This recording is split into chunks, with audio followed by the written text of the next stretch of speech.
Feeling quite a while low. No signs of that. Could be, but just about.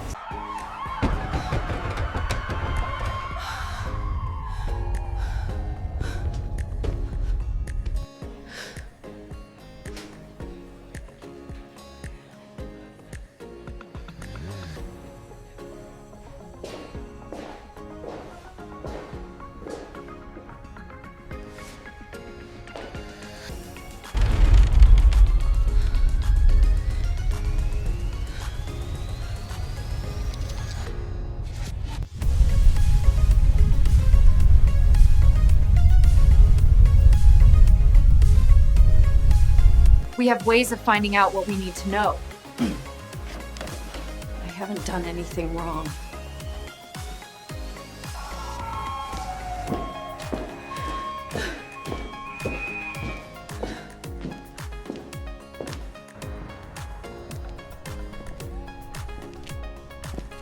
In a town where everyone knows your name, they decided they knew your guilt too.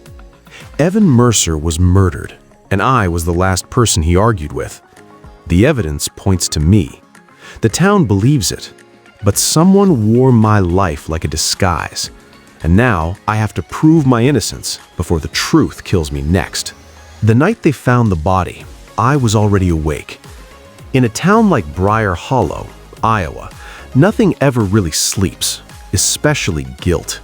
It hums beneath the cornfields, under the quiet streets, inside the walls of houses where everyone knows everyone else's business and pretends not to. My name is Claire Holloway, and I was standing barefoot in my kitchen at 2:17 a.m. when the police lights painted my living room walls red and blue. That's when I knew something terrible had happened. I hadn't heard the sirens yet, but I felt them. The air shifted, thickened, like it does right before a storm. My coffee had gone cold in my hands, untouched. I'd been staring at my phone, rereading the same message over and over again. "We need to talk, tonight. Don't ignore this," by Evan Mercer. I deleted it just as a knock exploded against my front door. "Claire Holloway? Police!" I flinched so hard the mug slipped from my fingers, shattered across the tile. Coffee bled outward like a dark stain. I remember thinking, absurdly, that's going to be hard to clean. When I opened the door, Sheriff Tom Wilkes stood there with 2 deputies behind him. Tom had known me since I was 12. He used to call me Pumpkin when my parents were still alive. He wasn't smiling now. "Claire," he said, voice stiff, "we need you to come with us." "Why?" My throat was dry. I already knew the answer, but terror makes you ask stupid questions. "There's been an incident." Behind him, a patrol car idled, lights flashing silently like it was holding its breath. I grabbed a jacket without asking another question. They found Evan Mercer behind the old grain mill, less than a mile from my house. Briar Hollow's abandoned places were limited, you could count them on one hand, and everyone knew the grain mill was where secrets went to rot. Evan had been stabbed 6 times. The deputies didn't tell me that part right away. I heard it later, whispered between EMTs who thought I was out of earshot. They led me past the yellow tape anyway. The smell hit first, iron and wet dirt. Then I saw his shoes. I recognized them instantly. Brown leather, scuffed toe. I'd bought them for him 2 Christmases ago when things were complicated. My knees buckled. Tom caught my arm. "Easy." Evan lay on his back, eyes open, staring at nothing. His jacket was soaked through. Blood pooled beneath him like a shadow that refused to let go. I didn't scream. I didn't cry. I just stared. Because the last time I'd seen Evan Mercer alive, I'd told him to stay away from me. Briar Hollow woke up fast. By sunrise, the entire town knew Evan Mercer was dead.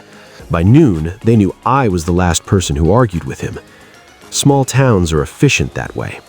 At the station, they sat me in an interview room that smelled like old coffee and disinfectant. A camera blinked red in the corner. "Claire," Tom said gently, sitting across from me, "just tell us what happened tonight."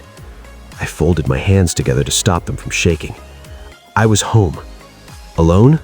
"Yes." You didn't meet Evan? No.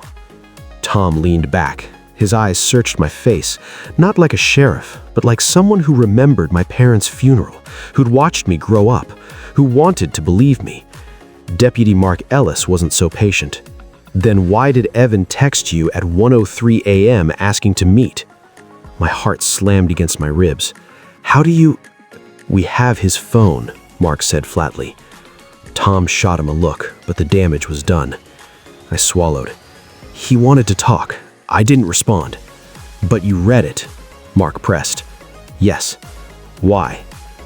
Because he knew things about me no one else did. Because he'd been threatening to dig up the past. Because in a town like Briar Hollow, the truth could ruin you faster than a lie. I just see what he wanted, I said carefully. Tom nodded. And earlier this week, witnesses say you two argued outside Miller's diner. I closed my eyes. Of course they saw that. Everyone saw everything. But you accused him of ruining his life, Mark added. You told him to leave you alone or else. That's not what I meant, but that's what you said. The room felt smaller. The walls pressed in. Claire, Tom said quietly, did you hurt Evan Mercer? No, I said without hesitation. I didn't kill him. The camera kept blinking. They let me go just before dawn. Don't leave town, Tom said, standing in the doorway. And Claire, if you remember anything at all, call me.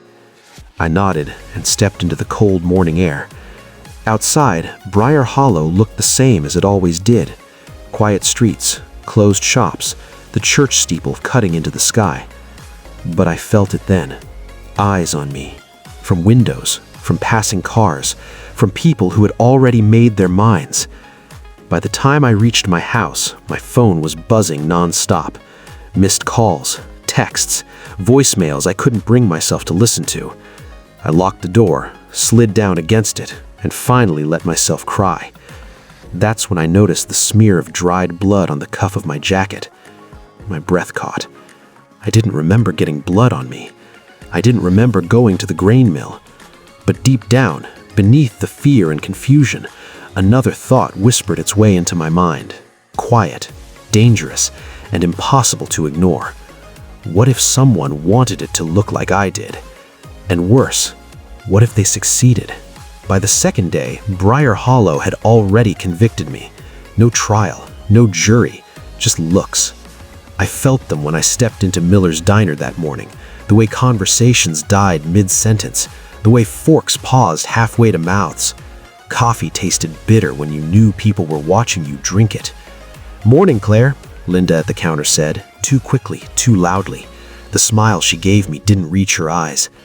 I chose a booth near the window, my back against the wall. Old habit, survival instinct. The local papers sat folded on the counter, headlines screaming in black ink. Local man murdered, police question person of interest. They didn't print my name. They didn't have to.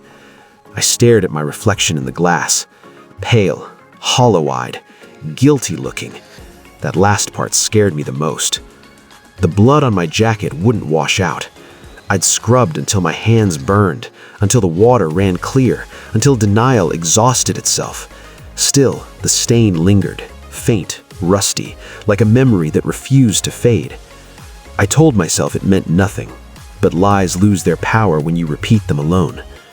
Tom Wilkes showed up at my house just after noon. No uniform this time, just a man who looked older than he had 2 days ago.